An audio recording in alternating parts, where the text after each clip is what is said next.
سلام كبرانن تخطاتلتي إريتريان ميديا نيت أسمرا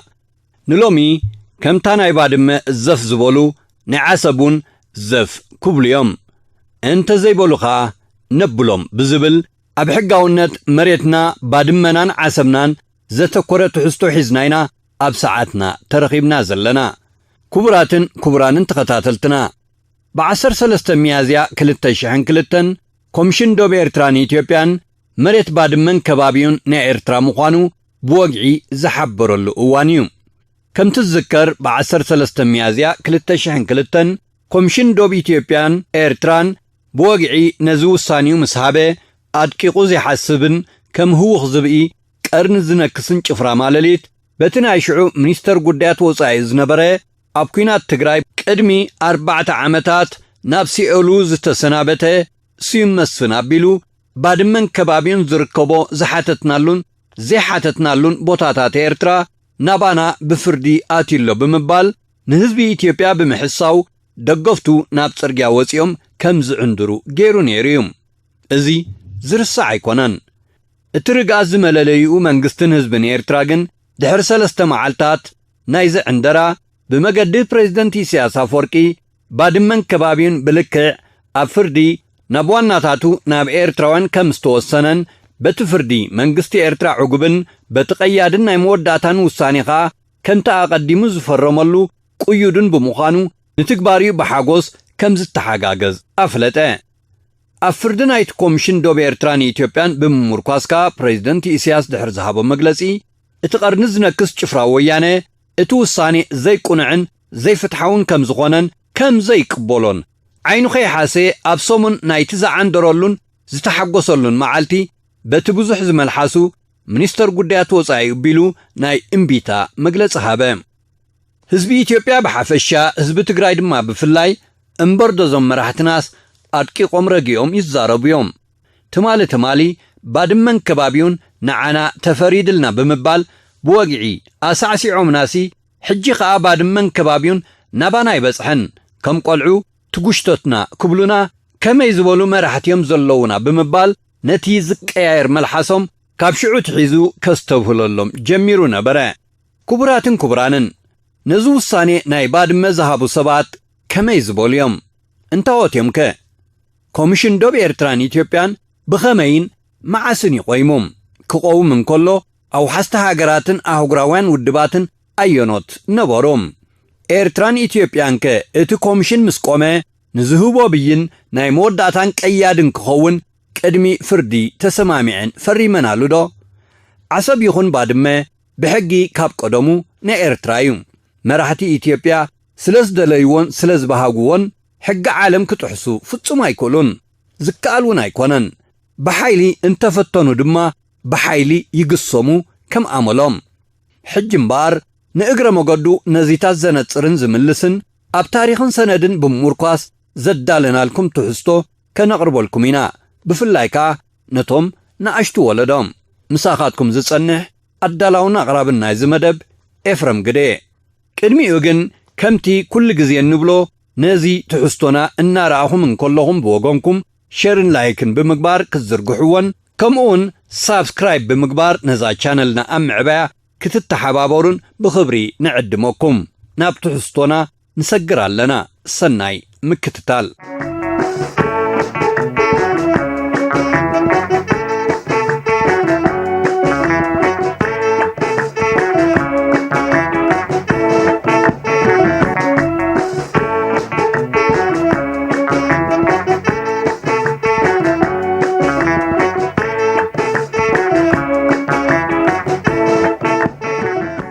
جاندا مالليت اب گنبوت شحن شعات تميتن تسعين شومنتن كوينات اب لعلي إرترا كخفتن كله كدمزي فتصامتاتزي اوار حبيلو مالت اب كبابي هاگراو باطيرانا نقفاس تحت ملؤوانات مالت اب شحن شعات تميتن تسعين شوعاتن عمتمرت اب دوات إرتراني إثيوبيان نيرتراوان شقاتو ككلابت نبات إيرانا نقفا نياسلام بهيرات إرترا سلسل زلو اب ابيات كريستياناتنا إثيوبيا خيترفه كموبا كياتو زبل دحرات تحساسبا كزرقحن كتكبرن قن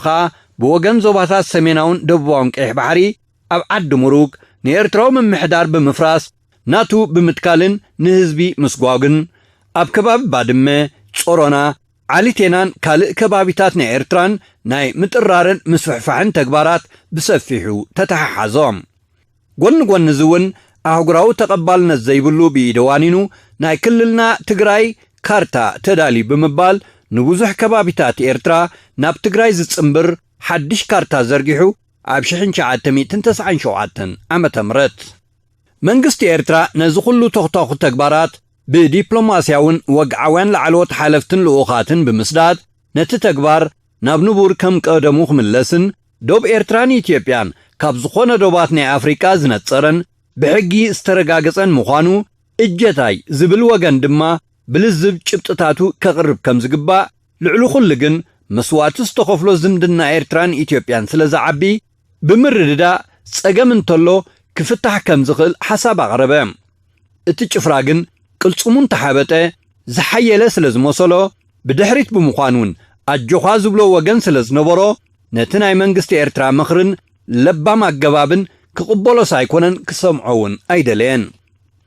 ብጀነራል ስብሓት ኤፍረም ዝምራሕ ወተሃደራውያን ላዕለዎት ሓለፍቲ ዝርከብዎ ልኡኽ ኤርትራ መልእኽቶምን ሓሳባቶምን ንመራሒ ጭፍራ ወያነ ነበር መለስ ዜናውን ጉጅሉን ከብጽሑ ካብ ኣስመራ ኣብ ዝብገስሉ ዝነበረ እዋን ኣብ 6 ግንቦት 1998 ዓመተ ምህረት ነቶም ጠራሮ ዓሳክር ጭፍራ ወያነ ምጥራሮም ከቋርጹን ኤርትራውያን ካብ ዓድታቶም ካብ ምፍንቓል ክሕየቡ ኣብ ከባቢ ባድመ ዝነበሩ ጉጅለ ሰራዊት ጭፍራ ወያነ ንምዝርራብ ንዘቐረብዎም ወተሃደራውያን መኮንናት ኤርትራ በድራጋ ጠያይት ንኹላቶም ቀተልዎም እቶም ንምዝርራብ እምበር ናብ ኩናት ዚኣተው ሽዑ ብፍላጥ በድራጋ ጠያይት እናተዘራርብዎም እንከለዉ ብጭፍራ ማለዲት ኣብ 6 ግንቦት 1998 ዝተቐትሉ መኮንናት ኤርትራ ብብዝሒ 8 እዮም ኣስማቶም ድማ ክጠቕሰልኩም እድሪስ ጅምዕ ዑመር ዓሊ መሐመድ ሳልሕ ዘርኣይ ዕቑባ ስላሴ ወልደ ጋብር ዘርአ ኣብሩኽ ብርሃነ ሓድጉ ናይ እዝጊ ኣስራት ገብሪ ህይወት ኣስመሮም በላይ ገብረ ኪዳን ገብረ ብርሃን ይርጋው መንገሻ ከምኡውን ተወልደ ጸጋይ ተስፉ ዝተባህሉ ተጋደልቲ እዮም ብድሕሪዝስ ኣኸለ መንግስቲ ኤርትራ ክጥንቀቕን እቲ ጉዳይ ጭፍራ ወያነ ኮነ ኢሉ ንኤርትራ ብወራር ከጥቃዓ ምዃኑን በርሃሉ ብድሕሪዚ ይኹን እምበር ሰራዊት ኤርትራ ክጥንቀቕ እምበር ንገዚፍ ኩናት ኣይተሃንደደን ሕኒኡ ዘይፈዲ ወዲ ኣድግዲ ዝበሃል ሰራዊት ኤርትራውን ነቶም ንመኮንናቱ ዝቐተሉን ነቲ ገበን ዝፈጸሙን ኣብቲ ከባቢ ዝነበሩ ሰራዊት ጭፍራ ወያነ ሽዑ ንሽዑ ብዕጽፍታት ኣባዚሑ ትሕቲ ምድሪ ኣእቲዎም እዮም ሓይልታት ምክልኻል ኤርትራ ደላይ ሰላም እምበር ደም ኣባላቱ ፈሲሱ ስቕ ኢሉ ዝሓድር ሰናፉን ኣይኮነን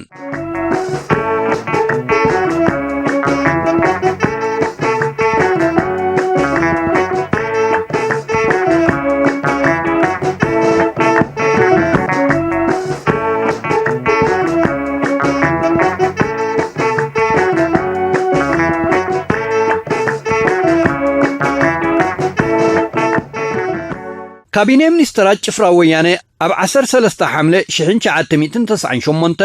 ባዕሉ ጻሕታሪ ኩናት ክነሱ ንኤርትራ ከም ጻሕታሪት ብምኽሳስ ኣብ ልዕሊ ኤርትራ ኣድላይ ዘበለ ወተሃደራዊ ስጉምቲ ክውሰድ ምስ ናይ ምጉብዕቡዑ ወሲኑ እዩ እዚ ውሳኔ እዚ ንመንግስቲ ኤርትራ ዝሕዘነን ነቲ ንእሽቶ ግጭት ናብ ዝኸፍአን ዝዓበየን ግጭት ንኸይዓርግ ህጹጽ ናይ ካቢኔ ሚኒስትራት ኣኼባ ብምግባርን ነቲ ናይ ዶብ ምስሓብ ንምዕራፍን ብወገን መንግስቲ ጭፍራ ወያነን መንግስቲ ኤርትራን ናይ ሓባር ኮሚቴ ቆይሙ ከም ዝነበረን ብምግምጋም እዚ ስዕብ መግለጺ ኣውፅአ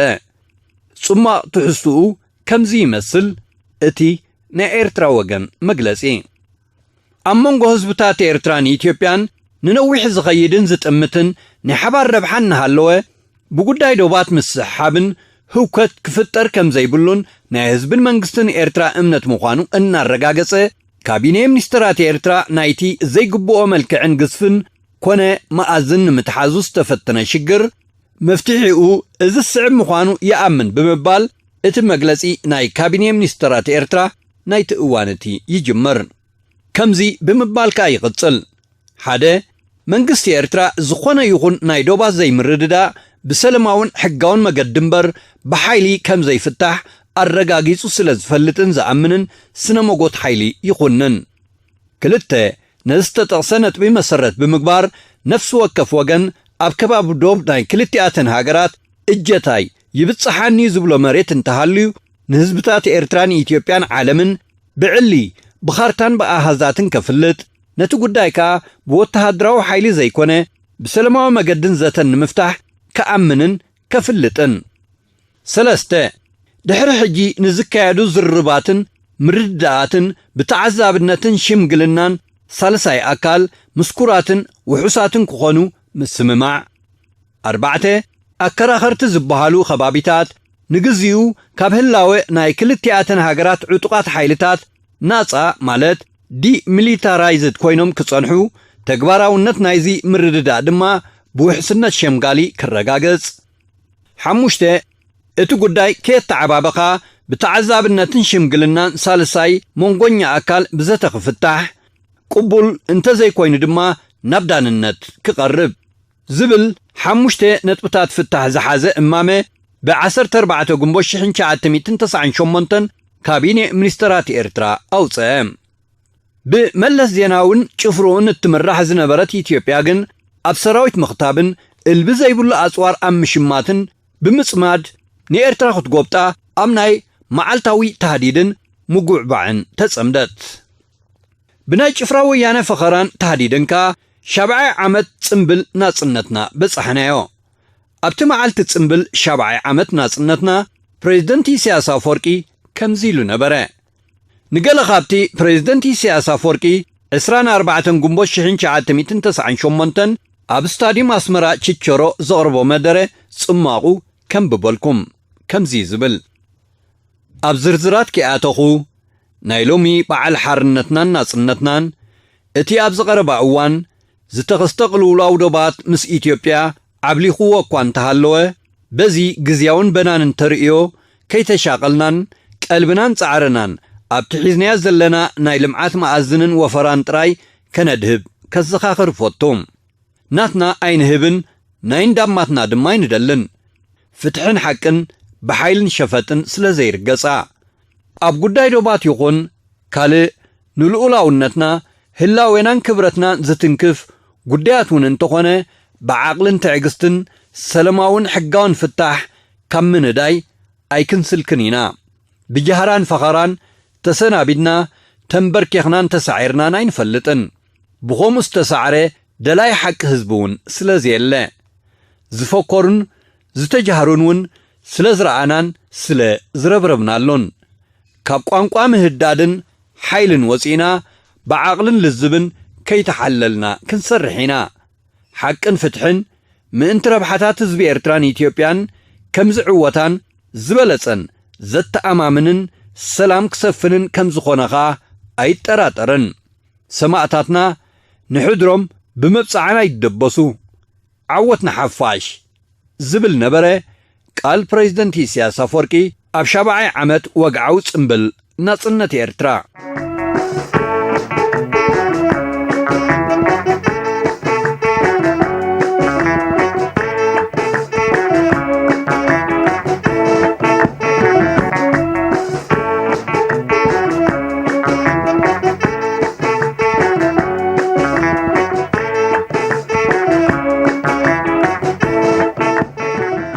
ክቡራትን ክቡራንን እዚ ቀዲሙ ዝተገልጸ ጽማቕ ትሕዝቶ እምበር ገለ ምስሊ መበገሲ ናይቲ ግጭትን መርገጺ ኤርትራን ዘርአየ መስለኒ። ስርዓት ወያነ ግን ሓይልለንን ንኤርትራ ድማ ኸጭፍልቓን ከምዚ ኣብ ዝሓለፈ 4 ዓመታት ዝፍክሮ ዝነበረ ቅድሚ 25 ዓመታት እውን ብፈኸራን ተሃዲድን ኣስመራ ብምእታው ስርዓት ክቕይርን ዝደልዮ መሬትን ባሕርን ክግብትን እዩ ነቒሎም። ስለ ዝኾነ ኸዓ ነቲ መንግስቲ ኤርትራን ካልኦት ፈተውቲ ሰላም ሃገራትን ውድባትን ንዘቕረብዎ ናይ ሰላም መጸዋዕታ ንጎኒ ገዲፉ ናብ ኩናት እዩ ተሃንዲዶም። ብሰለስቲኡ ግንባራት ማለት ግንባር መረብ ሰቲት፣ ግንባር ዓልቴና መረብ ከምኡውን ግንባር ቡሬን ዓሰብን ቀዳማይ ካልኣይ ሳልሳይ ወራር ብምባል ኣብ ውሽጢ 2 ዓመታት 3 ንነዊሕ እዋን ዝቐጸለን መጠነ ሰፊሕ ወራራት ኣብ ልዕሊ ኤርትራ ኣካየደ ኣብ ካልኣይ ወራር ኣብ እግሪ መኸል ኣብቲ ሳልሳይን ናይ መወዳእታን መጠነ ሰፊሕ ወራሩ ድማ ሕቑኡ ኣብ ዓዲ በጊዖን ኣብ ግንባር ዓሰቡሬ ድሕቱም ስለ ዝተሰብረ ጭፍራ ወያነ ከምትን ዘተን ሰላምን ክሕሰም ከም ዘይጸንሐ ብተብተብ ኣብ ፕሪቶርያ ዝኸተሞ ኣብ 18 ሰነ 2000 ዓመተ ምህረትካ ከይፈተወ ንውዕል ሰላም ኣልጀርስ ክቕበልን ክፍርምን ተቐሲቡ እዮም ጭፍራ ወያነ ነዚ ውዕል ሰላም ኣልጀርስ ክቕበል ዝቐሰቦ ሓደን ቀንድን ምኽንያት ኣብ ልዕሊ ኤርትራ ዘካየዶ 3 ሰፋሕቲ ወራራት ብጅግና ሓይልታት ምክልኻል ኤርትራ ብዝተገብረሉ ናይ ምክልኻልን ጸረ መጥቃዕትን ስጉምቲ ካብ 120,000 ዘይውሕዝ ሰራዊቱ ስለ ዘጥፈን እዚ ኸኣ ካብ ትጽቢቱን ግሙቱን ወጻኢ ስለ ዝነበረን ጥራሕ እዮም ካብዞም 120,000 እቶም ልዕሊ 30,000 ተጋሩ ወተሃድራት ጭፍራ ወያነ እዮም ነይሮም በዚ ኸኣ ነቲ ኣጠቓላሊ ተጻብኦ ደው ናይ ምባልን ጉዳይ ዶ ብሕጋዊ መገዲ ብኣህጉራዊ ቤት ፍርዲ ብናይ መወዳእታን ቀያድን ይግባይ ዘይበሃሎ ውሳኔ ክዛዘም ብኽታሙ ክሰማማዕን ከኣለ ቅድሚ እቲ ኹናት ናብ ዝለዓለ ጥርዙ ምድያቡ ካቢነ ሚኒስትራት ኤርትራ ኣብ 14 ግንቦት 1998 ዓመተ ምህረት ዘውፅኦ መግለፂ እውን ተመሳሳሊ ዝነበረ ድሕሪ ማይ ኣባዓቲ ጭፍራ ወያነ ከይፈተወ ነቲ ውዕል ክቕበል ምቕሳቡ ዕላማቲ ጭፍራ እቲ ኹናት ብሰበብ ዶብ ንመንግስቲ ኤርትራ ንምዕላውን ንህዝቢ ኤርትራ ብምጭፍላቕ ገለ ክፋል መሬቱን ባሕሩን ንምምንዛዕ እዩ ነይሩ እቲ ውጥኖ ኣብዚ ኣብ ሰነ 2000 ዓመተ ምህረት ኣብ ከተማ ኣልጀርስ ኣብ መንጎ መንግስቲ ኤርትራን ብጭፍራ ወያነ ዝምራሕ ዝነበረ መንግስቲ ኢትዮጵያን ዝተሳተፉ መሰኻኽርን ኣውሓስቲ ናይቲ ስምምዕ ሰላምን ከ በዓል መን ነበሩ ድሕርዛ መሰጋገሪት ከቕርበልኩም እየ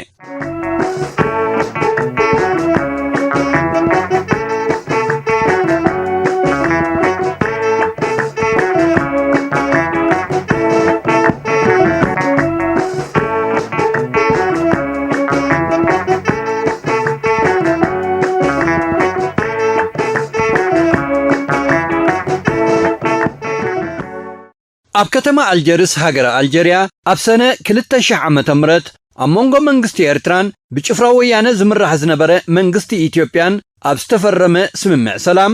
ብደረጃ ውድብ ሕብረት ኣፍሪካን ውድብ ሕቡራት ሃገራትን ሕብረት ኣውሮፓን ክሳተፉ እንከለዉ ብደረጃ ሃገራት ድማ ሕቡራት መንግስታት ኣሜሪካ ኣልጀርያ ኢጣልያን ብወከልተን ተሳቲፈን ነቲ ውዕል ሰላም ንመንግስቲ ኤርትራ ወኪሉ ክታሙ ዘንበረ ፕሬዝደንት ሃገረ ኤርትራ አቶ ኢሳያስ አፈወርቂ በወገን መንግስቲ ኢትዮጵያ ድማ ቀዳማይ ሚኒስትር ኢትዮጵያ ነበር መለስ ዜናዊ ክታሙ አንቢሩሎም ነዚ ውዕል ሰላም በአካል ዝመርሕዎን ከመውሓስቲ ሰላም ዝተሳተፉን ሓደ ንውድብ ሕብረት አፍሪካ ብምውካል ዋና ጸሓፊ ሕብረት አፍሪካ ዝነበረ ታንዛኒያዊ ዶክተር ሳልም አሕመድ ሳልም ክልተ ንመንግስቲ አልጄሪያ ብምውካል ን10 ዓመታት ንአልጄሪያ ዝመርሐ ፕሬዝደንት አልጄሪያ ዝነበረን ኣብ መበል 84 ዓመት ዕድሚኡ ኣብ 2021 ዝዓረፈ ነፍሲሄር አሰይድ ዓብደልዓዚዝ ቡተፈሊቃ ሰለስተ ንውድብ ሕቡራት ሃገራት ብምውካል ካብ 1997 ክሳብ 2006 ዓመተ ምህረት ንውድብ ሕቡራት ሃገራት ከም ዋና ጸሓፊ ዝመርሐን ኣብ 2018 ኣብ መበል 80 ዓመቱ ዝዓረፈን ጋናዊ ኮፊ ኣናን ኣርባዕተ ንመንግስቲ ኢጣልያ ብፍላይ ንኣውሮጳ ኸ ብሓፈሻ ብምውካል ኣብቲ እዋንቲ ምክትል ሚኒስትር ጉዳያት ወፃኢ ኢጣልያ ዝነበረን ኣብ መበል 73 ዓመቱ ኣብ 2006 ዝዓረፈን ሚስተር ሪኖ ሰሪ ሓሙሽተ ንመንግስቲ ኣሜሪካ ብምውካል ካብ 1997 ክሳብ 2001 ጸሓፊት ጉዳያት ወፃኢ ኣሜሪካ ዝነበረትን ኣብ መበል 84 ዓመታ ኣብ 2022 ዝዓረፈትን ማድሊን ኦልብራይትን ካልኦት ዝተዓደሙ ኣገደስቲ ሰባትን በኣካል ዝተሳተፍዎ ነይሩ እቲ ኣብ መንጎ መንግስታት ኤርትራን ኢትዮጵያን ኣብ 2000 ዓመተ ምህረት ኣብ ከተማ ኣልጀርስ ዝተፈረመ ውዕል ሰላም ትሕዝቶ እቲ ውዕል ሰላም ዝርዝራት ናይ ግዜን እቲ ጉዳይ ዶብ ናብየናይ ቤት ፍርዲ ከምኡውን ኣመራርጻ ደያኑን ናይ ግዜ ገደብን ወጻኢታቱ ክልቲኣተን ዋናታት ጉዳይ ዝኾነ ሃገራት ብዛዕባ ዝኸፍሎን ኣገባብ ኣፈጻጽማን ኣካይዳን ናይቲ ጉዳይ ሙቋም ኮሚሽን ዶብ ኤርትራን ኢትዮጵያን ካልእን ምዝርዝር ግዜያቱን ዘነጽር ነይሮም እቲ ጉዳይ ኣብ ቤት ፍርዲ ኣብ ሄግ ኔዘርላንድስ ክቐርቡን ተሰማምዑ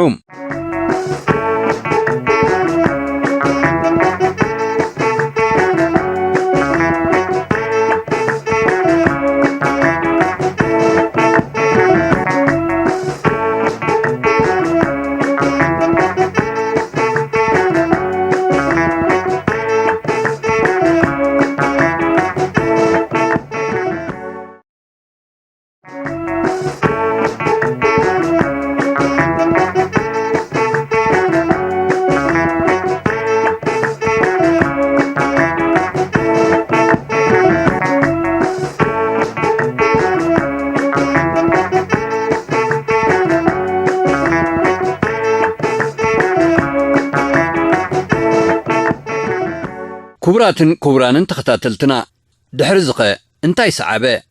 اب كلاي كفال نايزي تحستو تختاتلنا زل علماو زخري نسمعتاتنا مزامده بمتحاز دما زل علماو زخري نتوم منت سلام كردادو بغورهم بچفراو يانس ترشونو شومونت ايرتروان مكوننات يكون كلاي كفال دحري سالستي كنقربو لكمينا سلام وسناي عوتنا حفاش